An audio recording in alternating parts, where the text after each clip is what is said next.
English physician named William Harvey was credited with discovering how blood circulates through the body and attempted the earliest recorded blood transfusion in 1628. Although this was a major step in medical advancements, less than 300 years later, Austrian physician Karl Landsteiner was the reason that so many lives are saved today. In the 17th century, a routine procedure that modern doctors take for granted was banned from Western European medical practices for being too precarious. Today, when first being admitted to the emergency room for any type of medical emergency, having a professional test your blood type is an important step so that you are treated properly. Without knowing a patient's blood type, a doctor can put a life in serious danger. Up until the 1900s, doctors did not have the luxury of knowing about this important step, which led to so many deaths. Karl Landsteiner was born in the late 1860s in Vienna, Austria. He began studying medicine at the University of Vienna and spent the majority of his early years doing lab research. While experimenting with blood samples in a lab, the ABO blood group system was revealed when Dr. Landsteiner noticed the clumping of blood cells in some samples, but none in others. Dr. Landsteiner went against the common belief and suggested that people might not all have the same blood type. This was the first step to realizing why some blood transfusions at the time were successful, while others failed. For example, between 1825 and 1830, British obstetrician James Blundell performed 10 transfusions with only 5 of those proving to be beneficial. With Dr. Landsteiner's observations and hypothesis, transfusions had the possibility of becoming much more successful.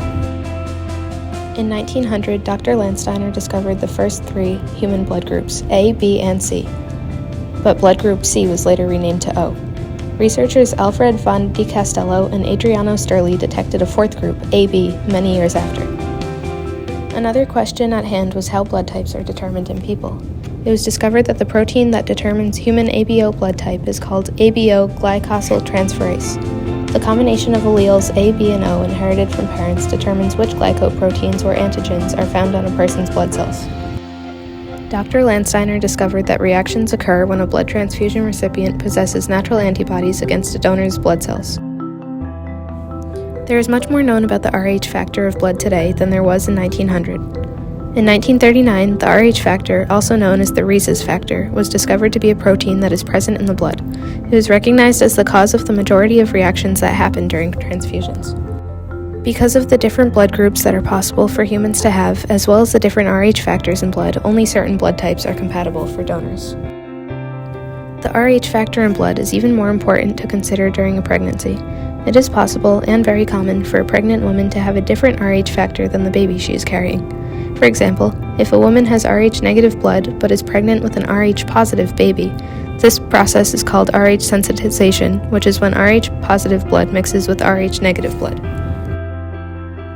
As a defense mechanism, the body's immune system creates antibodies to destroy the Rh factor in the blood. If Rh sensitization does occur, the fetus can develop anemia or jaundice, amongst other problems. Before the 1970s, about 45 out of every 10,000 babies born in a year developed the Rh disease since it cannot be prevented. To prevent this reaction, the mother can now receive preventative shots of Rh immune globulin. Dr. Landsteiner's hard work paid off when he received the Nobel Prize in Physiology or Medicine in 1930, but the effects of his discoveries outlasted his lifetime. After discovering the existence of human blood groups, he sparked new discoveries and experiments simply by debating a common misconception in the medical field.